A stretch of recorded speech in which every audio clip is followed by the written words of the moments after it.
ನಮಸ್ಕಾರ ಸ್ನೇಹಿತರೆ, ನಮ್ಮ ಚಾನಲ್ಗೆ ನಿಮ್ಮೆಲ್ಲರಿಗೂ ಹಾರ್ದಿಕ ಸ್ವಾಗತ. ಕನ್ನಡ ಭಾಷೆಯ ಸೊಗಸು ಅದರ ಗಾದೆ ಮಾತುಗಳಲ್ಲಿ ಅಡಗಿದೆ. ಒಂದು ಚಿಕ್ಕ ಗಾದೆ ಜೀವನದ ದೊಡ್ಡ ಪಾಠವನ್ನು ಕಲಿಸುತ್ತದೆ.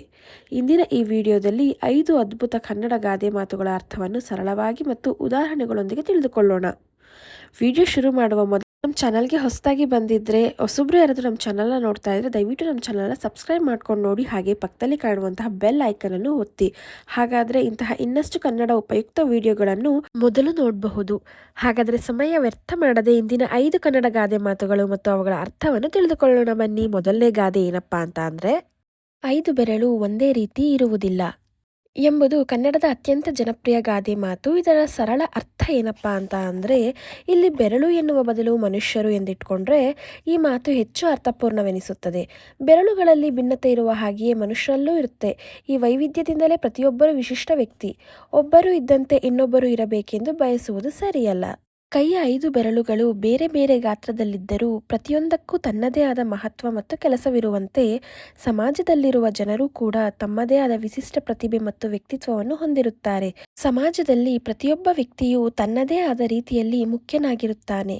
ಯಾರನ್ನೂ ಕಡಿಮೆ ಅಂದಾಜು ಮಾಡಬಾರದು. ಎರಡನೇ ಗಾದೆ, ಹಿಂಗು ತೆಂಗು ಇದ್ರೆ ಮಂಗವು ಅಡುಗೆ ಮಾಡುತ್ತೆ ಎಂಬುದು ಕನ್ನಡ ಅತ್ಯಂತ ಜನಪ್ರಿಯ ಗಾದೆ ಮಾತು. ಅಡುಗೆ ಮಾಡಲು ಬೇಕಾದ ಅಗತ್ಯ ಮತ್ತು ಉತ್ತಮ ಗುಣಮಟ್ಟದ ಪದಾರ್ಥಗಳಾದ ಹಿಂಗು ಮತ್ತು ತೆಂಗಿನಕಾಯಿ ಕೈಲಿದ್ರೆ ಅಡುಗೆ ಬಾರದ ಒಂದು ಮಂಗ ಕೂಡ ರುಚಿಯಾದ ಅಡುಗೆಯನ್ನು ಮಾಡಬಲ್ಲದು ಎಂಬುದು ಇದರ ಮೇಲ್ನೋಟದ ಅರ್ಥ. ಇದರ ಒಳ ಅರ್ಥ ಏನಪ್ಪಾ ಅಂತ ಅಂದರೆ, ಯಾವುದೇ ಒಂದು ಕೆಲಸವನ್ನು ಯಶಸ್ವಿಯಾಗಿ ಮುಗಿಸಲು ಸೂಕ್ತವಾದ ಸಾಧನಗಳು, ಸಾಕಷ್ಟು ಸೌಲಭ್ಯಗಳು ಮತ್ತು ಉತ್ತಮ ಸಂಪನ್ಮೂಲಗಳು ಇದ್ದರೆ ಸಾಮಾನ್ಯ ಜ್ಞಾನವಿರುವ ಯಾರು ಬೇಕಾದರೂ ಈ ಕೆಲಸನ ಸುಲಭವಾಗಿ ಮಾಡಿ ಮುಗಿಸಬಹುದು. ಉತ್ತಮ ವಾತಾವರಣ ಮತ್ತು ಸೌಕರ್ಯಗಳು ಮನುಷ್ಯನ ಸಾಮರ್ಥ್ಯವನ್ನು ಹೆಚ್ಚಿಸುತ್ತದೆ.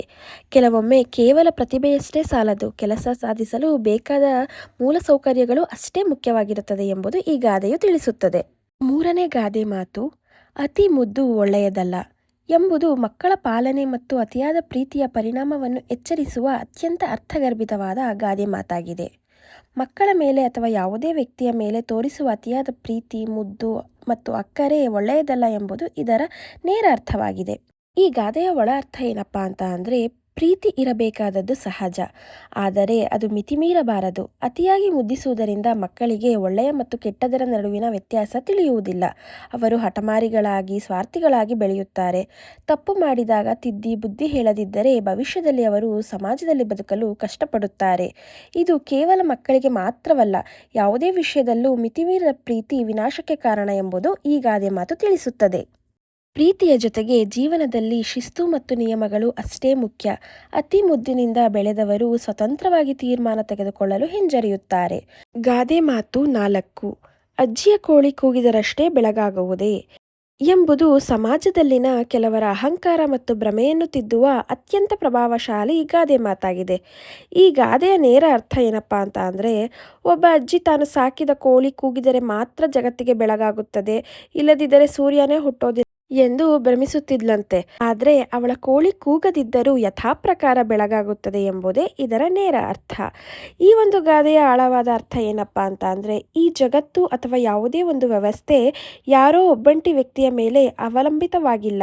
ನಾನಿಲ್ಲದಿದ್ದರೆ ಈ ಕೆಲಸ ನಡೆಯುವುದೇ ಇಲ್ಲ, ನನ್ನಿಂದಲೇ ಇವೆಲ್ಲ ಸಾಧ್ಯವಾಗುತ್ತಿರುವುದು ಎಂಬುದು ಅಹಂಕಾರ ಪಡುವ ಜನರಿಗೆ ಪ್ರಕೃತಿಯ ನಿಯಮವನ್ನು ನೆನಪಿಸಲು ಈ ಗಾದೆಯನ್ನು ಬಳಸಲಾಗುತ್ತದೆ.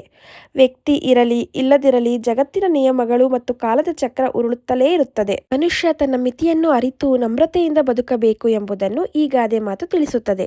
ಗಾದೆ ಮಾತು 5, ಎಂಜಲು ಕೈನಲ್ಲಿ ಕಾಗೆಯನ್ನು ಓಡಿಸಲಾರ ಎಂಬುದು ಸಮಾಜದಲ್ಲಿನ ಅತಿಯಾದ ಜಿಪುಣತನ ಅಥವಾ ಅತಿ ಆಸೆಯ ಸ್ವಭಾವವನ್ನು ಅಣಕಿಸುವ ಅತ್ಯಂತ ಚುರುಕಾದ ಗಾದೆ ಮಾತು.